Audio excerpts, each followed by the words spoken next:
Vamos a leer. La semana pasada no terminamos la sección que empezamos a partir del versículo 1. Nos faltó leer y hablar un poquito del versículo 9, 10, 11 y 12. Pero el día de hoy vamos a leer desde el versículo 9 hasta el versículo 16. Y este mensaje le he titulado Una respuesta ejemplar ante la oposición. Entonces dice así la palabra de Dios, versículo 2, 9. Porque recordáis, hermanos, nuestros trabajos y fatigas, cómo trabajando de día y de noche para no ser carga a ninguno de vosotros, os proclamamos el evangelio de Dios. Vosotros sois testigos, y también Dios, de cuán santa, justa e irreprensiblemente nos comportamos con vosotros los creyentes, así como sabéis de qué manera os exhortábamos, alentábamos e implorábamos a cada uno de vosotros, como un padre lo haría con sus propios hijos, para que anduvierais como es digno del Dios que os ha llamado a su reino y a su gloria. Por esto también nosotros, sin cesar, damos gracias a Dios de que cuando recibisteis de nosotros la palabra del mensaje de Dios, la aceptasteis no como la palabra de hombres, sino como lo que realmente es, la palabra de Dios, la cual también hace su obra en vosotros los que creéis. Pues vosotros, hermanos, vinisteis a ser imitadores de las iglesias de Dios en Cristo Jesús que están en Judea, porque también vosotros padecisteis los mismos sufrimientos a manos de vuestros propios compatriotas, tal como ellos padecieron a manos de los judíos, los cuales mataron tanto al Señor Jesús como a los profetas, y nos expulsaron, y no agradan a Dios, sino que son contrarios a todos los hombres, impidiéndonos hablar a los gentiles para que se salven, con el resultado de que siempre llenan la medida de sus pecados. Pero la ira ha venido sobre ellos hasta el extremo. Estuvimos viendo la semana pasada y vamos a continuar un poco el día de hoy hablando de cómo el testimonio de los apóstoles confirmaba, y puedo decir que hasta ilustraba, el mensaje del evangelio de Dios, que es un mensaje de consuelo, es un mensaje que ellos estaban predicando y con sus vidas estaban dando testimonio. ¿Cómo lo daban? Pues daban testimonio por medio de sus motivaciones, de que eran puras, por medio de su integridad delante de Dios, por medio de su conducta irreprochable con la que ellos se comportaran delante de estos nuevos creyentes en Tesalónica. Todo esto lo que estaba dando era el testimonio no solo del gran amor de Dios para con los tesalonicenses, sino la gran validez, la gran importancia del mensaje, la urgencia de que ellos recibieran este mensaje de parte de Cristo. Habían sido enviados como apóstoles, enviados como sus representantes con la autoridad de Cristo. Estaban predicando algo y lo comunicaban no solamente con sus palabras, con esa importancia, con esa urgencia, sino con sus propias vidas. Entonces hoy vamos a continuar y vamos a ver 3 cosas más que los apóstoles hicieron que respaldaron ese mensaje de consolación, ese mensaje del evangelio de Dios que traía.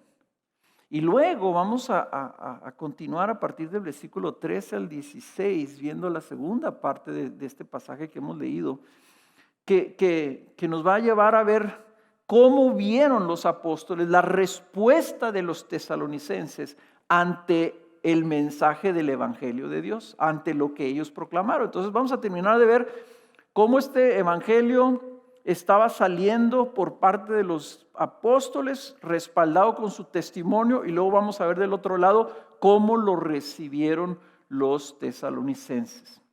Dice el versículo 9, en estas tres cosas más que los apóstoles hicieron. Dice: recordáis, hermanos, nuestros trabajos y fatigas, como trabajando de día y de noche para no ser carga a ninguno de vosotros, os proclamamos el evangelio de Dios. Lo que ellos estaban haciendo es que ellos les estaban demostrando con su esfuerzo, con su trabajo, le estaban demostrando una dedicación, una intencionalidad en su misión, una seriedad, una importancia, al grado que ellos estaban trabajando de día y de noche en la proclamación del evangelio y trabajando con sus manos. Sabemos que Pablo, una de sus características a través de todas sus cartas, es que él nunca quería ser carga para la iglesia. Él siempre quería de alguna forma beneficiar a la iglesia con su vida, pero no tener que ser una carga para aquellos que estaban recibiendo el evangelio. Entonces, ¿cómo lo hacía? Bueno, ahí sabemos también por el libro de Hechos que Pablo era un fabricante de tiendas. En aquel entonces, ustedes recuerdan, en el Medio Oriente mucha gente no vivía en casas, sino que vivían en el campo, en tiendas, tiendas como de campaña, pero de ese entonces estaban hechas con pieles de animales. Entonces era estar cosiendo pieles, era estar cortándolas, curtiéndolas, etcétera, un trabajo arduo. Y lo que Pablo da a entender aquí, que él estaba trabajando, haciendo estas cosas y estas tiendas, y a la misma vez la gente que se acercaba ahí con él les aprovechaba, trabajaba y les estaba predicando. Y trabajaba de día y predicaba. Y si en las noches ya no trabajaba con sus manos porque ya no tenía luz, de todas maneras predicaba. O sea que él estaba predicando y trabajando hasta el cansancio. Pablo no buscaba entonces ser carga, sino su misión era representar en todo lo que él hacía a aquel que lo había comisionado como apóstol para que llevara las buenas nuevas del evangelio. Y esta manera de vivir, ¿verdad? Esta marca apostólica en su vida que estaba marcando, decir: miren, yo estoy tan comprometido con el mensaje que les traigo que yo voy a trabajar, y trabajando les voy a predicar. Y cuando salga de trabajar les voy a seguir predicando. Me voy a caer muerto de cansancio, pero yo lo que quiero, y a mí lo que me interesa, no es mi beneficio, no es mi descanso, no es mi comodidad, sino que ustedes reciban el evangelio. Eso es lo que él quería demostrar. La segunda cosa que también estaban demostrando era su comportamiento. ¿Y qué le estaban demostrando con su comportamiento? Estaban demostrando su carácter. Fíjense en el versículo 10, y noten esto, en el versículo 9 empieza: porque recordáis, hermanos. El versículo 10 dice: vosotros sois testigos. Pablo les está diciendo con todas esas frases: acuérdense cómo me vieron. Acuérdense cuál fue la manera de mi actuar. Ustedes me vieron. Ustedes son testigos de cómo me comporté delante de ustedes. Dice el versículo 10 entonces: vosotros sois testigos, y también Dios, de cuán santa, justa e irreprensiblemente nos comportamos con vosotros los creyentes. Su manera de comportarse, su manera de conducirse delante de ellos fue santa, justa e irreprensiblemente. Lo que está diciendo Pablo es que su manera de vivir, la manera como se conducieron, fue en integridad. No solamente en integridad delante de Dios, sino integridad delante de los hombres. O sea que todo lo que hicieron, lo hicieron legalmente. No había nada donde tú les pudieras reprochar alguna actitud que tuvieron, alguna reacción que tuvieron, alguna respuesta que tuvieron que fueran reprochables. Ellos no querían que nada afectara el testimonio del mensaje que les estaban trayendo.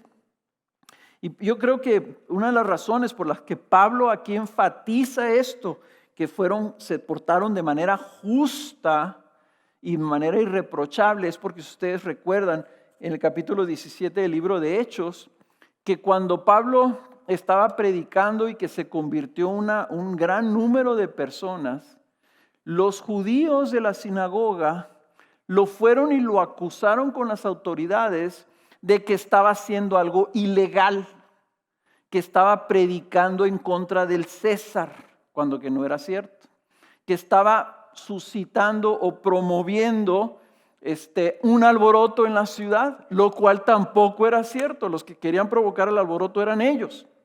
Entonces Pablo, tal vez preocupado de que algunos de ellos empezaran a dudar o dijeran, oye, pues sí es cierto, ellos vinieron y alborotaron aquí la ciudad, les dice, ustedes fueron testigos que nosotros nos comportamos delante de ustedes de una manera santa, íntegra, legal, irreprochable.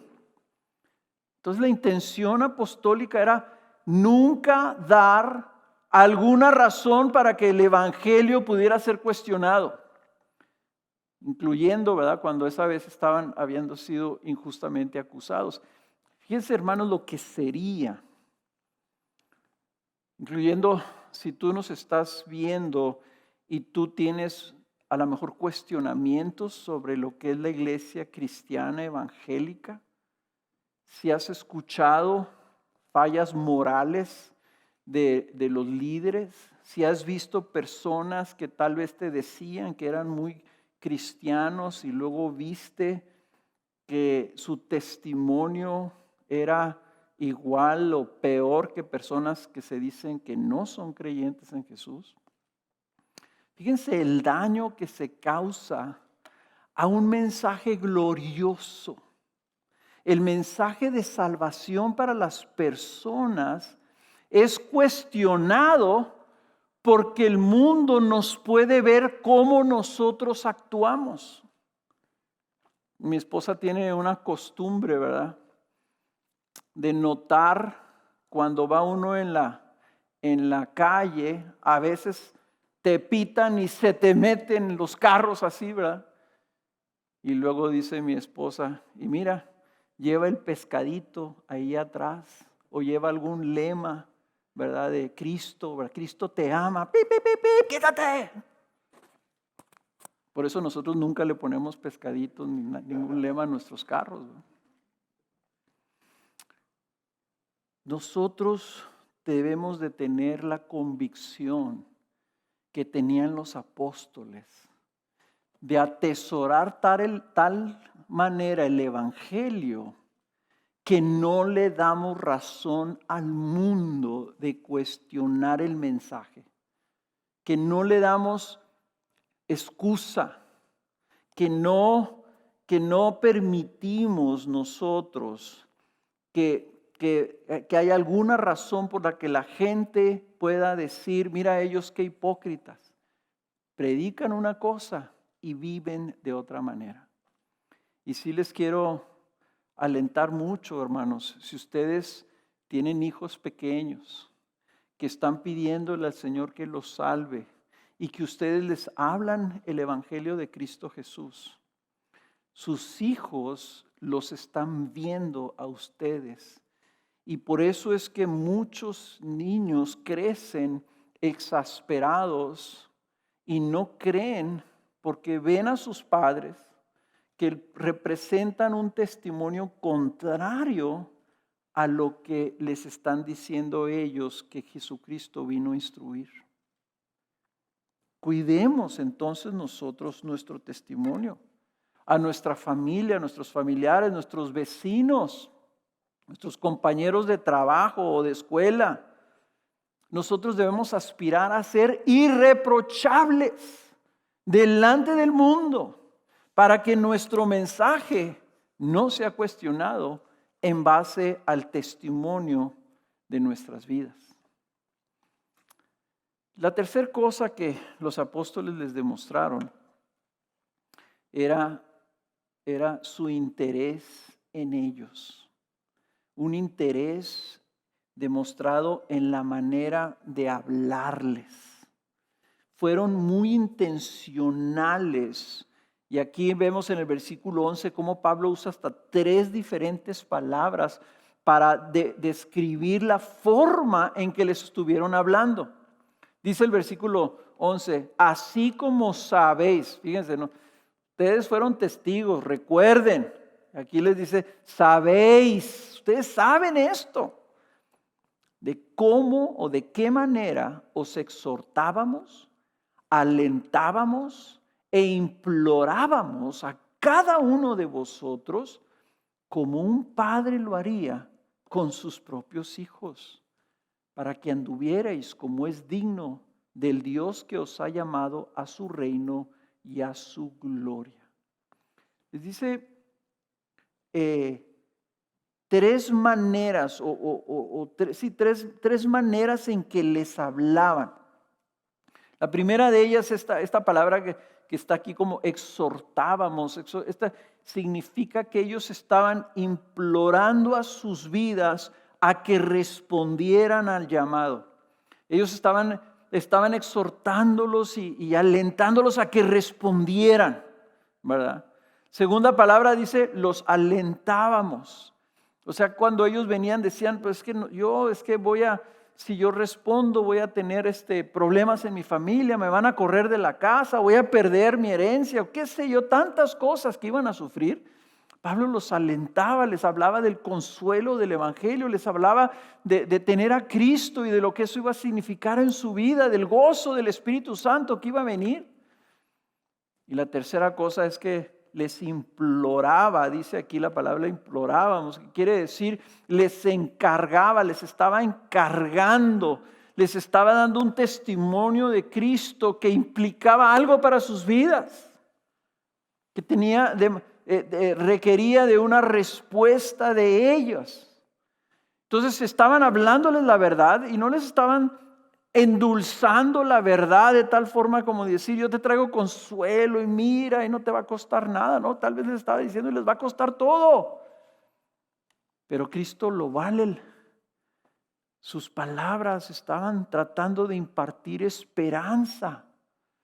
Era instrucción, era una imploración que venía con urgencia, pero era motivada por su amor para ellos. Porque Pablo lo ilustra, dice, ¿verdad? Que entiendan cómo les hablaba.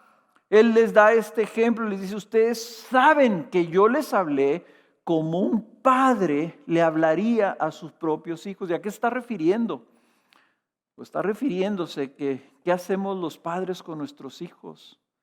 Nosotros les hablamos a nuestros hijos, y los instruimos, les advertimos, les encargamos y los alentamos e imploramos que respondan a lo que les estamos trayendo a sus vidas, que no lo desechen, que no lo echen a un lado, que vivan como les estamos nosotros diciendo que es mejor que vivan, porque lo estamos haciendo para su propio bien. Pablo les estaba trayendo todas estas cosas, no porque quería que se hicieran religiosos o que vivieran de como él quería que vivieran, no, les estaba diciendo, esto es lo que Cristo tiene para ustedes, esto es lo mejor para sus vidas. Esta enseñanza que se lo estoy trayendo como un padre que los amo y quiero que ustedes recojan el beneficio, que les vaya bien en sus vidas. ¿Qué es lo que nos manda la Escritura a los padres? ¿Verdad? Que instruyamos a nuestros hijos para que les vaya bien. Todos los padres queremos que a nuestros hijos les vaya bien. Y por eso debemos de implorarles, por eso debemos advertirles, por eso debemos encargarles y llamarles y exhortarlos a que respondan, para que tomen buenas decisiones, para que vivan de una manera que les va a beneficiar. Porque vean ustedes el propósito, versículo 12. Para que anduvierais como es digno del Dios que os ha llamado a su reino y a su gloria. Su propósito era que ellos entendieran la magnitud del llamado que estaban recibiendo. El Evangelio es un llamado.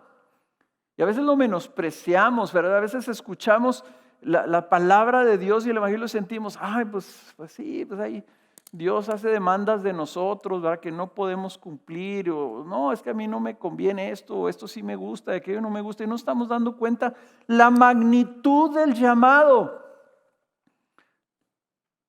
El mensaje del Evangelio que al que estamos siendo llamados es un llamado al reino y la gloria de Dios. No es un llamado a un comportamiento, es un llamado al reino, a que vivamos bajo el gran rey que nos ha invitado a que participemos de su gloria. Esto no es cualquier mensaje. El Evangelio de Dios, el mensaje de Dios, la palabra de Dios es Dios Padre hablando a sus hijos para que sepan quién es el que les está llamando y a qué se les está llamando. Fíjense bien, ese es el Evangelio es no solamente lo que Cristo vino a hacer, sino el Evangelio es el mensaje que nos dice, mira cómo es Dios. Mira que Dios es compasivo y clemente y ha tenido misericordia de ti y ha enviado a su Hijo para que tú recibas el perdón de Dios, entregando tu vida a ese Hijo, entregándolo y reconociéndolo como Señor de tu vida, creyendo que lo que Él ha hecho es suficiente para limpiarte de toda culpa y que tú recibas la vida eterna que Él tiene para ti. Ese Dios te está llamando a su reino y a su gloria, para que vivas como su hijo, para que seas de Él, para que seas su familia, para que recibas su herencia y su bendición por toda la eternidad. Está el mensaje de Dios para que ellos sepan quién es el que les ha llamado y a qué se les ha llamado. El deseo de Pablo es que ellos vivan de esa manera, justa, santa, irreprochable, y que ellos sirvan al que ellos están sirviendo, que ellos también sean mensajeros de aquel que los envió a ellos. Y todo eso que corresponda al Evangelio de Dios, a lo que viene de parte de Dios.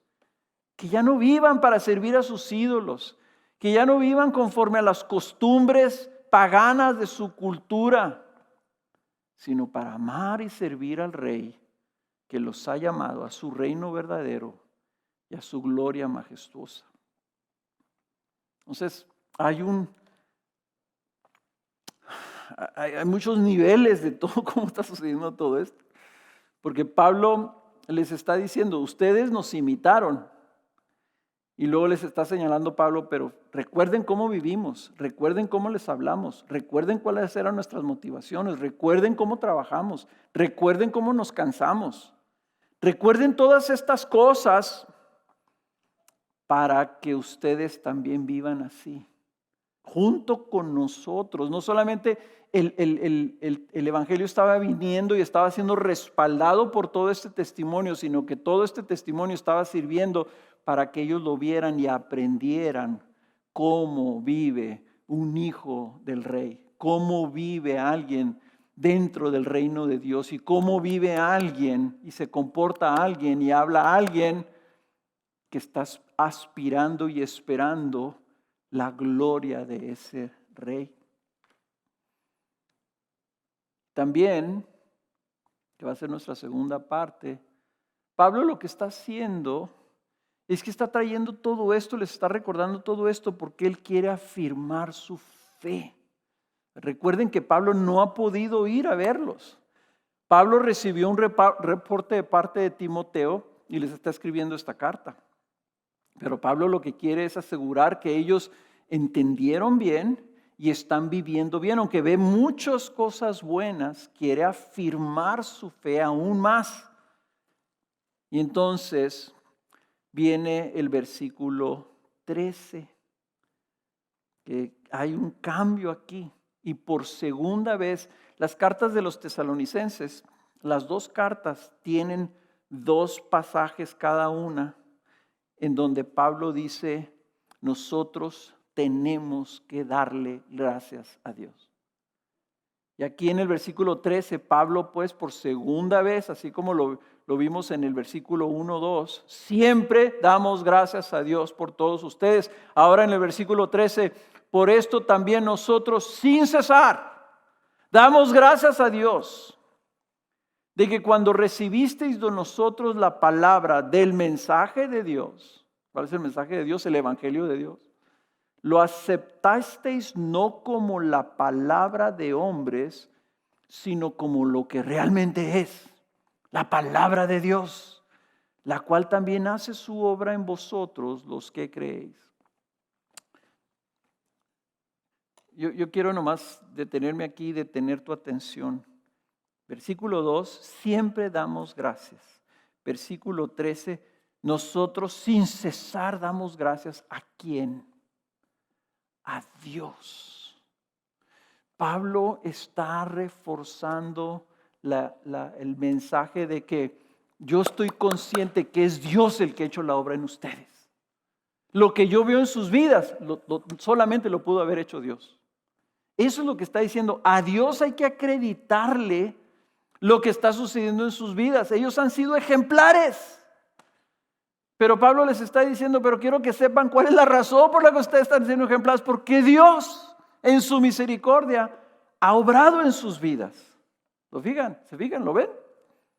Entonces Pablo está enfatizando que él debe de dar gracias a Dios y que se las debe de dar siempre, sin cesar.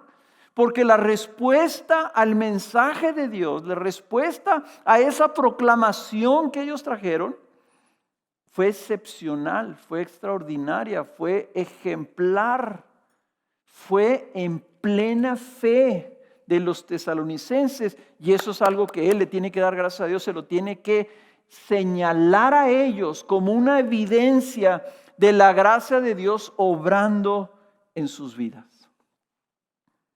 Es tradición en las iglesias de gracia soberana históricamente hablar de señalar las evidencias de gracia en la vida de otras personas. Porque es una manera de glorificar a Dios. Cuando tú puedes ver y decirle a una persona, oye, yo veo que tú has crecido muchísimo, has madurado. Oye, yo veo que estás aplicando la palabra de Dios a tu vida. Lo puedo ver. ¿Qué estás diciendo? Dios está obrando en tu vida. Gloria sea dada a Él. Pero también estás alentando y afirmando la fe de la otra persona. Eso es lo que está haciendo Pablo aquí. Está dándole gracias a Dios por las evidencias de la gracia de Dios en ellos. Ahora, dice, lo que yo veo es la manera en que ustedes recibieron la palabra. ¿Cómo recibieron la palabra? ¿Qué es lo que Pablo está viendo?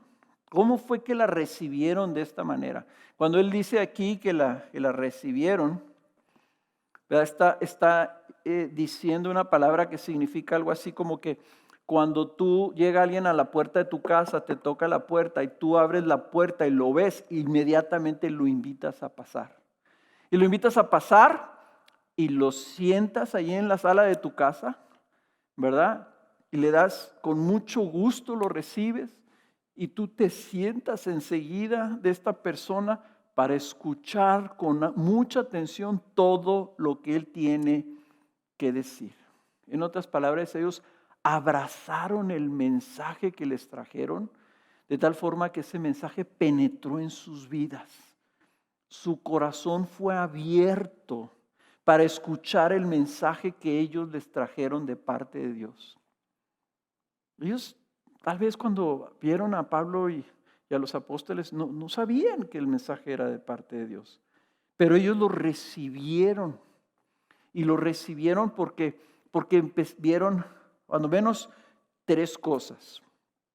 Los tesalonicenses vieron tres cosas. Primero, y esto lo lo podemos recordar porque lo vimos en el versículo 1:5. Esa palabra, ese mensaje de Dios vino a ellos con el poder y en el Espíritu Santo, dice el versículo 1:5. Esto significa que este mensaje no era un mensaje terrenal, era un mensaje que venía acompañado del Espíritu Santo y su poder. Estaban literalmente en la predicación de Pablo escuchando la voz de Dios por medio del Espíritu Santo. Ellos se daban cuenta, esto no es cualquier enseñanza de hombres. Esto tiene que venir de parte de Dios. Y esto debe darnos a nosotros la seguridad de que toda proclamación genuina e íntegra de la palabra de Dios será respaldada por el Espíritu Santo y percibida por los oyentes como algo que proviene de Dios. Si es la predicación de la palabra de Dios, esa palabra de Dios no es palabra de hombres. Es palabra que viene de Dios y el Espíritu Santo la va a respaldar. Así que si tú me estás oyendo por primera vez y estás diciendo, este hombre está diciendo cosas y a mí me está afectando, no es porque yo sea muy bueno para hablar. Es porque lo que yo te estoy hablando es la palabra de Dios, el mensaje de Dios, lo que salió de la boca de Dios. Y es Él el que respalda su palabra. Segundo, cuando Pablo, Silas y Timoteo predicaron, dice la Escritura, con plena convicción. Y esto es lo que está haciendo referencia, si ustedes recuerdan y han leído los evangelios, que una de las cosas que la gente distinguía de Jesús cuando Jesús predicaba es que Jesús no predicaba como lo predicaban los expertos en las escrituras judías. Los escribas y los fariseos, que eran expertos, eran los maestros bíblicos de ese entonces. La gente oía a Jesús y oía a estos expertos y decía, oye, aquí hay una diferencia.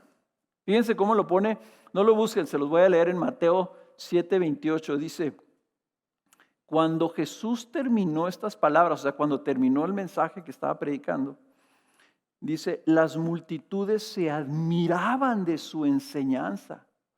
¿Por qué? Dice versículo 29, porque les enseñaba como uno que tiene autoridad y no como sus escribas. ¿Cómo predicaban los apóstoles? Enviados en la autoridad de este Señor Jesús. Con esa misma autoridad predicaban. No como los judíos que estos tesalonicenses estaban oyendo. Ellos predicaban de una manera similar a la de Jesús, con una autoridad y una convicción que era perceptible para la gente. Ellos sabían que estaban predicándoles las palabras de Dios. Ahora la pregunta es si nosotros tenemos esa misma convicción cuando le hablamos a la gente. Si nosotros demostramos eso, si nosotros queremos ser mensajeros de Dios,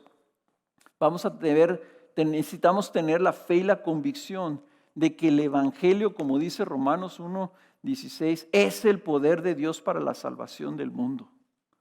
Si no tenemos esa convicción y andamos disculpándonos por el Evangelio, ¿verdad?, o tratando de minimizarlo, pues no esperemos que la gente vea, experimente y la reciba como la recibieron los tesalonicenses.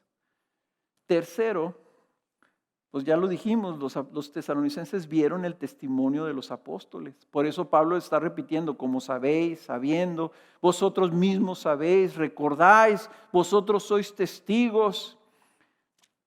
El testimonio de los apóstoles fue algo impactante para los tesalonicenses, porque ellos oyeron de los mismos judíos que ahí enseguida, en la ciudad de Filipos, los habían golpeado con varas, los habían avergonzado y desnudado públicamente, los habían encerrado en un calabozo sin derecho a juicio. Llegan acá, llegan aquellos judíos acusarlos también, y los apóstoles siguieron predicando aún ante las amenazas y los insultos, arriesgando sus propias vidas. Una cosa es que tú valores el testimonio de alguien que vio algo, cualquier testimonio, y otra cosa es ver que una persona está dispuesto a pagar con su propia vida para ser escuchado. Eso es un testimonio poderosísimo. Y ellos lo estuvieron viendo los apóstoles. Aunque nos maten, les vamos a hablar de Jesús. Aunque nos desgastemos, les vamos a hablar de Jesús. Eso es algo que había impactado sus vidas. Ahora, ¿cómo es que Pablo supo que ellos habían recibido la palabra de Dios en sus vidas? ¿Cómo? Pablo les dice, yo le doy gracias a Dios que ustedes recibieron. ¿Cómo es que supo? Pues él supo, ¿verdad?, que la aceptaron como la palabra de Dios. ¿Cómo es que supo que la aceptaron como la palabra de Dios? Porque fíjense cómo lo pone ahí al final del versículo 13. Dice, la cual también hace su obra en vosotros los que creéis. Pablo lo que estaba viendo era el testimonio de los tesalonicenses. Ellos recibieron la palabra, tienen que haber recibido la palabra en plenitud de fe, porque Pablo estaba viendo el fruto que esa palabra estaba produciendo. ¿Cuál era la razón por la que habían recibido la palabra de Dios con gozo? ¿Cuál era la razón por la que estaban imitando a los apóstoles al recibirla a pesar de las tribulaciones? ¿Cuál era la razón por la que habían llegado a ser ejemplo para toda su región? ¿Cuál era la razón por la que se convirtieron de los ídolos para servir a Cristo como Dios vivo y verdadero? ¿Cuál era la razón que ahora vivían para esperar a Jesús que viniera por ellos? Pues la razón simplemente era que la palabra que ellos escucharon, ellos la recibieron de una tal forma que produjo fruto en sus vidas. La palabra de Dios produjo una obra poderosa en sus vidas. Esa era la principal razón. Pablo estaba viendo las palabras de Jesús, por sus frutos los conoceréis. Yo cómo sé si una persona recibe la palabra de Dios, no porque me lo diga, sino porque esa palabra de Dios es la palabra de Dios, y la palabra que sale de la boca de Dios no regresa, dice Isaías, a Dios vacía, sin cumplir el propósito para el cual Él la proclamó. La palabra de Dios es poderosa para cambiar vidas. Tan poderosa que Pablo vio a los tesalonicenses antes y luego semanas después los vio cómo habían cambiado y dijo, esto es un milagro. La palabra de Dios obró en estas personas. Estas personas tienen que haber tenido la fe salvadora, la fe correcta que transformó sus vidas. La diferencia no es porque Pablo les predicó, o Silvano o Timoteo. Miren, a mí me pasó una ocasión. Estaba yo, me habían invitado a una conferencia donde un predicador amigo mío iba a predicar un mensaje y yo iba a dar un testimonio en esta conferencia. Entonces yo escuché a mi amigo, él predicó y dije, estuvo bueno su mensaje. Al siguiente mes me invitaron a otra conferencia igual, en donde mi amigo el pastor iba a predicar el mismo mensaje en otra ciudad y yo iba a dar un testimonio. Predicó el mensaje y me impactó de una manera tremenda. El mismo mensaje, era la segunda vez que lo oía. Y me acerco con él y le dije, no, hombre, no sé qué hiciste o no sé qué pasó contigo, le dije, porque estuvo poderosísimo ese mensaje. Y me dijo él, es que no fui yo, no cambié nada, no le di más énfasis, nada. Dice, la diferencia es que ahora sí lo escuchaste.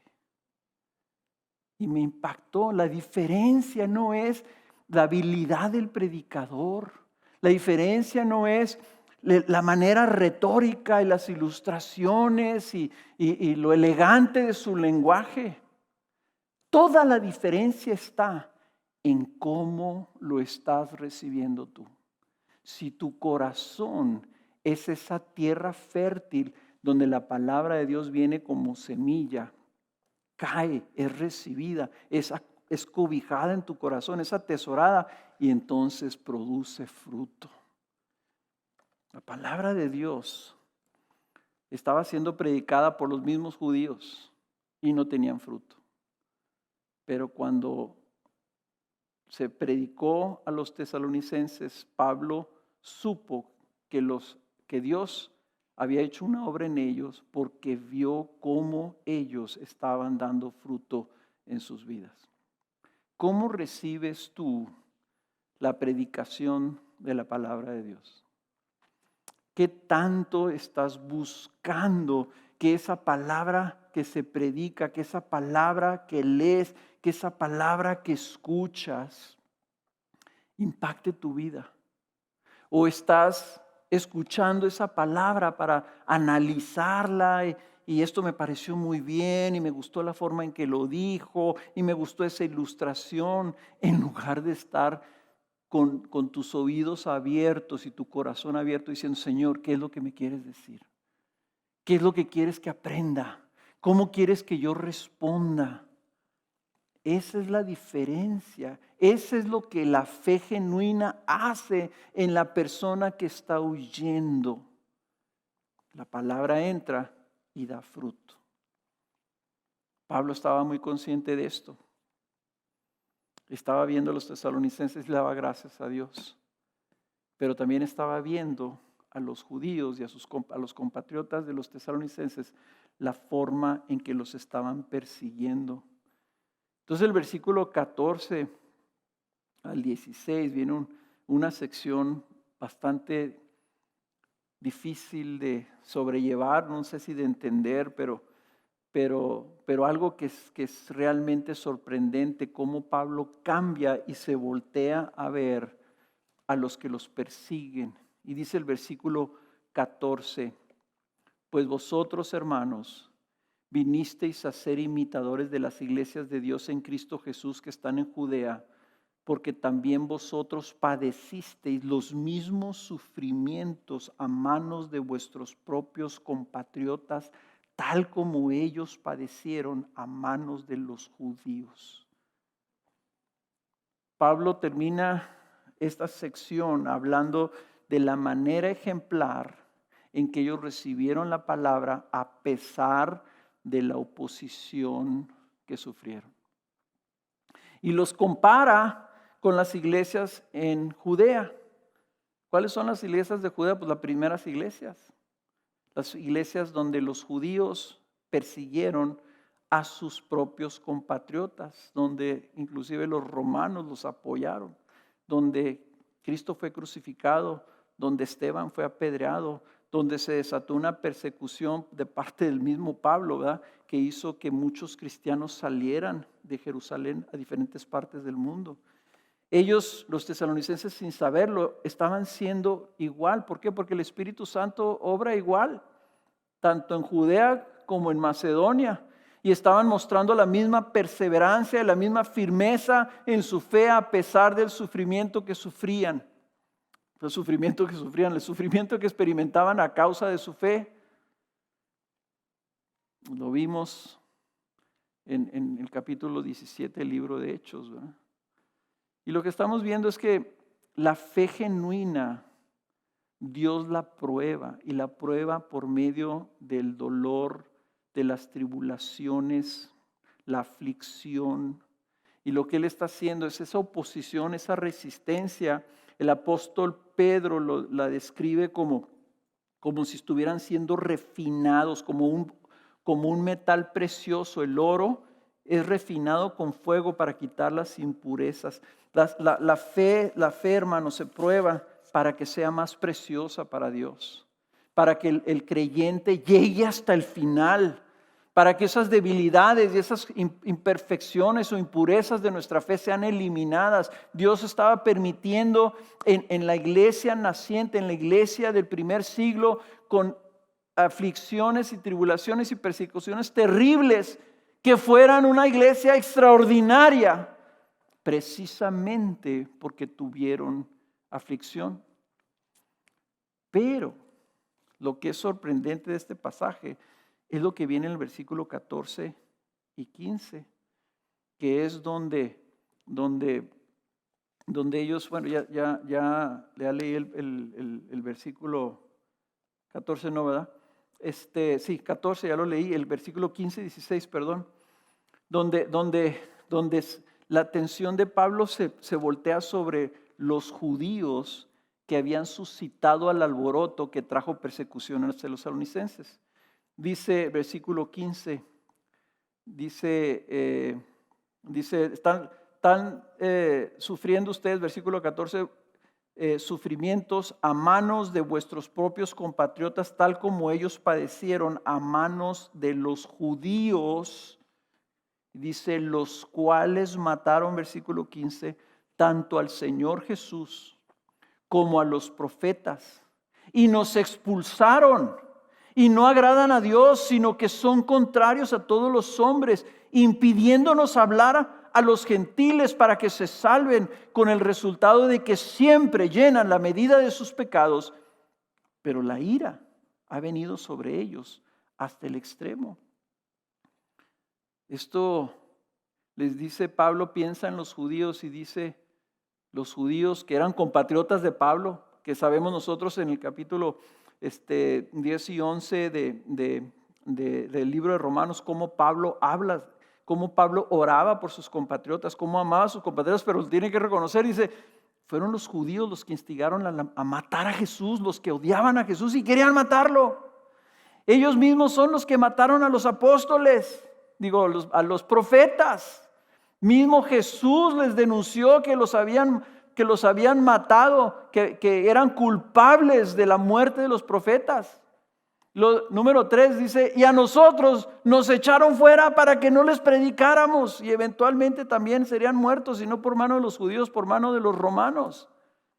Ellos perseguían y mataban a aquellos hombres que Dios había enviado para revelarles a ellos y comunicarles quién era Dios y qué era lo que Dios había hecho para salvarlos. Habían sido enviados como Jesús vino a mostrarnos a Dios y a mostrarnos el plan salvador de Dios. Lo mismo que anunciaron los profetas y lo mismo que fueron enviados los apóstoles a predicar. Ellos están obrando, dice Pablo, los describe así, siendo contrarios a todos los hombres. La nueva versión internacional lo pone de una manera un poquito más entendible. Dice, son hostiles a todos, se oponen contra todos los que no son como ellos, de toda la humanidad. Están impidiendo que la humanidad, todos los hombres, reciban la salvación. Fíjense el grado de la rebelión de los judíos contra Dios. Y esto es algo que nosotros tenemos que tener cuidado, ¿verdad? Nosotros no creamos que nosotros somos mejores que los judíos. También nosotros corremos el peligro. Ellos se sabían que Dios los había elegido. Y entonces todos los que no eran judíos, todo lo que atentaba contra su religión judía, ellos lo perseguían. Nosotros también sabemos que Dios nos ha bendecido, que Dios nos ha elegido para salvación.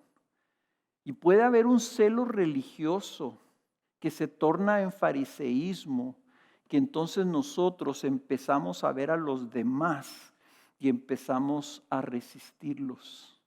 Y empezamos a juzgarlos y empezamos a criticarlos porque no son como nosotros. Entre más conscientes estamos del amor y de la bendición de Dios, deberíamos estar más agradecidos y más conscientes de que no somos dignos de nada de lo que hemos recibido. Pero a veces la carne lo que hace es que nos hace autojustos. Y entonces empezamos a ver a los demás y a criticar a los demás. Hermanos, que nunca seamos nosotros encontrados resistiendo, hablando mal, juzgando, señalando a otras iglesias. Yo sé que nosotros aquí podemos tener muchos errores. Y si no tenemos errores en ciertas áreas, ha sido simplemente por la gracia de Dios. Y Jesús le dijo a sus discípulos, porque los discípulos vieron, ellos ya se sentían los discípulos, y entonces vieron a unos que estaban echando fuera unos demonios. Y dijo, Señor, se los prohibimos porque no son de los nuestros. Jesús los paró y les dijo, no se los impidan. Porque el que no está contra nosotros, dice, está con nosotros.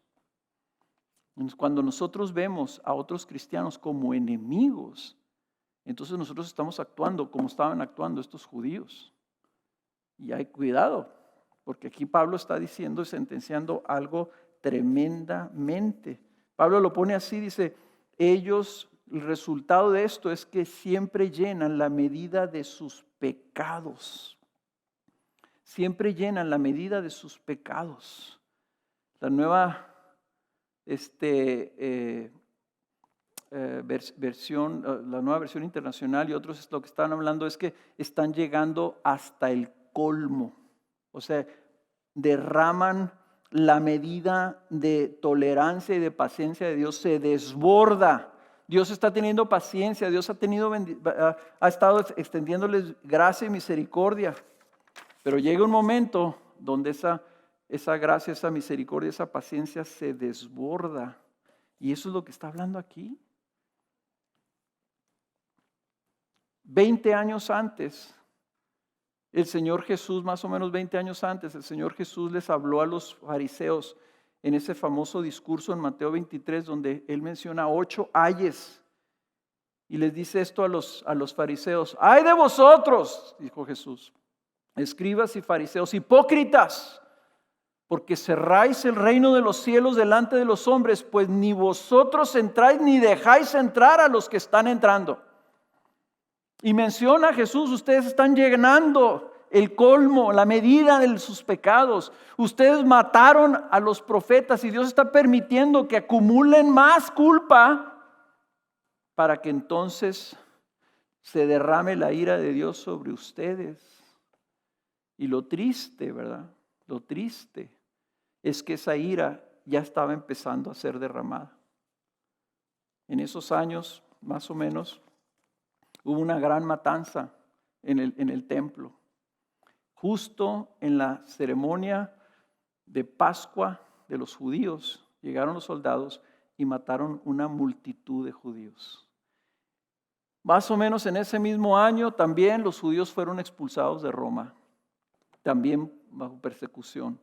Pablo estaba consciente que ya estaban ellos recogiendo la ira de Dios. Por eso Pablo les dice, no agradan a Dios, pero no es nomás, es que no me agrada, no.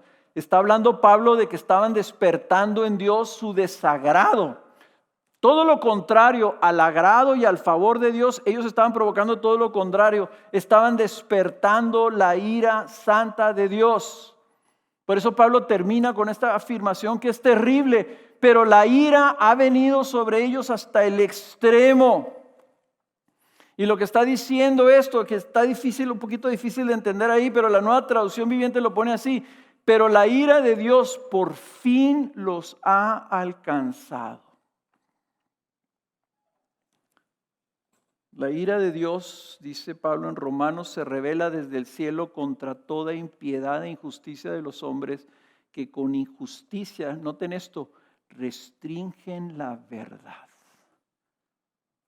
Yo pienso como que para Pablo lo más terrible, la ofensa más grave, ¿verdad?, contra Dios es que haya seres humanos los cuales Él envió a su Hijo Jesús a morir para salvarlo, que luego ellos lo resistan a Él, lo persigan a Él y traten de impedir que se salven.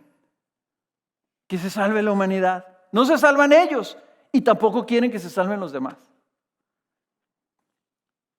Y esto es un contraste muy tremendo, ¿verdad? Y con esto quiero terminar.